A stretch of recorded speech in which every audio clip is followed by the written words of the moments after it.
धूप के बादल, सुबह की हल्की रोशनी खिड़की से छनकर कमरे में आ रही थी। नीरा रसोई में थी, गैस पर चाय चढ़ी हुई, साथ में पराठे बन रहे थे। वहीं ड्राइंग रूम में अनुज बैठा था, आंखें स्क्रीन पर गड़ी हुई, उंगलियां लैपटॉप कीबोर्ड पर नाच रही थी। नीरा ने पीछे से देखा, कुछ पल उसे ताकती रही। तुम्हें याद है ना कि आज कौन आ रहा है? नीरा ने धीरे से कहा। क्या? अनुज ने सिर उठाए बिना पूछा।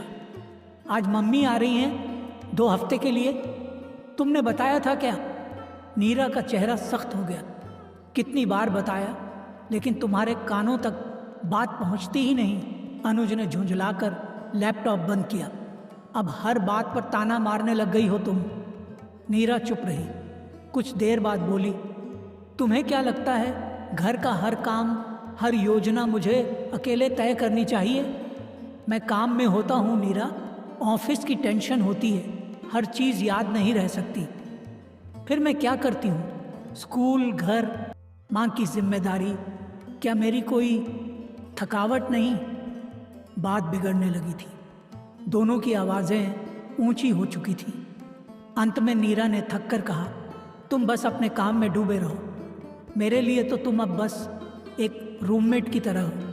अनुज चुपचाप उठा और ऑफिस के लिए तैयार होने चला गया।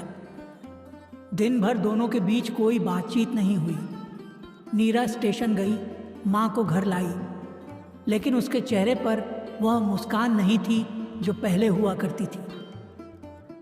अनुज भी घर देर से लौटा, माँ से औपचारिक नमस्ते कर ड्राइंग रूम में बैठ गया। नीरा ने चुपचाप खाना परोसा। दोनों एक ही मेज पर बैठे, लेकिन जैसे 2 अलग अलग ग्रहों के लोग हों। बात केवल थाली पास करने तक सीमित थी। माँ ने हल्के स्वर में पूछा, सब ठीक है ना तुम दोनों के बीच? नीरा ने झूठी मुस्कान दी। हाँ माँ, बस थकान है। माँ ने समझ लिया था, लेकिन कुछ नहीं कहा। रात को अनुज और नीरा अपने कमरे में थे। कमरे की दीवारें जितनी ठंडी थीं, उनके बीच का रिश्ता उससे भी ज़्यादा ठंडा हो चुका था। अनुज ने हिम्मत करके कहा, नीरा, क्या हम ठीक हैं? नीरा ने जवाब नहीं दिया। मैं जानता हूँ कि हम कुछ महीनों से बहस ज़्यादा कर रहे हैं, लेकिन क्या बात इतनी बिगड़ गई है कि अब हम साथ नहीं रह सकते? नीरा ने भर्राए हुए स्वर में कहा, अनुज, मैं थक गई हूँ। रोज़ वही बातें, वही अनसुने एहसास।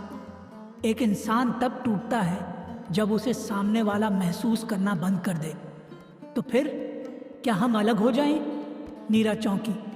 अनुज की आवाज़ में कोई गुस्सा नहीं था, सिर्फ थकान थी और एक खामोश सी स्वीकारोक्ति।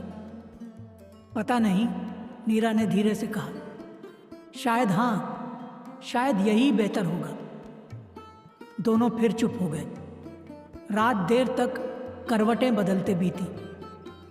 अगली सुबह रविवार थी। अनुज बालकनी में बैठा था, सामने वही बगीचा जहाँ कभी दोनों सुबह की चाय साथ में पीते थे, खिलखिलाते थे।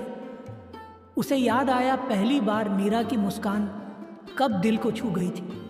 पहली बार उसका झगड़ालू अंदाज प्यारा कब लगा, और कैसे शादी के शुरुआती सालों में वह नीरा के हाथ की बनाई खिचड़ी को भी बेस्ट डिश कहकर चिढ़ाया करता था। वहीं नीरा कमरे के कोने में बैठी थी, एल्बम के पन्ने पलटते हुए। शादी की तस्वीरें, ट्रैकिंग ट्रिप की यादें, अनुज की पहली नौकरी का लड्डू, सब उसकी आंखें नम कर चुके थे। दोपहर को जब माँ सो रही थी, नीरा और अनुज आमने सामने बैठे। बीच में चाय की ट्रे थी, लेकिन इस बार आंखों में एक बदलाव था। तलाक की बात मैंने गुस्से में कही थी, अनुज बोला। मैंने भी सहमति बस थक कर दी थी, नीरा ने जवाब दिया। क्या हम फिर से कोशिश कर सकते हैं? नीरा ने कहा, कोशिश तभी सफल होती है जब दोनों अपने हिस्से की गलती स्वीकारें। मैं मानती हूँ कि मैं जल्दी गुस्सा हो जाती हूँ, लेकिन सिर्फ इसलिए कि तुम मुझे सुनते नहीं, और मैं मानता हूँ कि मैं तुम्हें वक़्त नहीं देता नीरा, पर आज से बदलाव लाने की कोशिश करूँगा धीरे धीरे, लेकिन सच्चे मन से। नीरा ने धीरे से अनुज का हाथ थामा। धूप फिर से आ सकती है अगर हम चाहें तो। अगले दिन अनुज ने ऑफिस से आधे दिन की छुट्टी ली। माँ के साथ बैठकर बातें की, नीरा के साथ शाम को चाय पी और पहली बार खुद कहा, चलो बाहर घूमने चलते हैं। नीरा मुस्कुराई, थोड़ी हिचकी, लेकिन फिर हामी भर दी। दोनों जब बाहर निकले तो आसमान में हल्के बादल थे, पर धूप भी थी। रिश्ते हवा की तरह होते हैं, दिखते नहीं, पर सांस के लिए ज़रूरी होते हैं। मनमुटाव हो सकते हैं, लेकिन संवाद, समझ और स्वीकार भावनाओं के जाले साफ कर सकते हैं। तलाक आखिरी रास्ता हो सकता है, लेकिन कोशिश हमेशा पहले आनी चाहिए।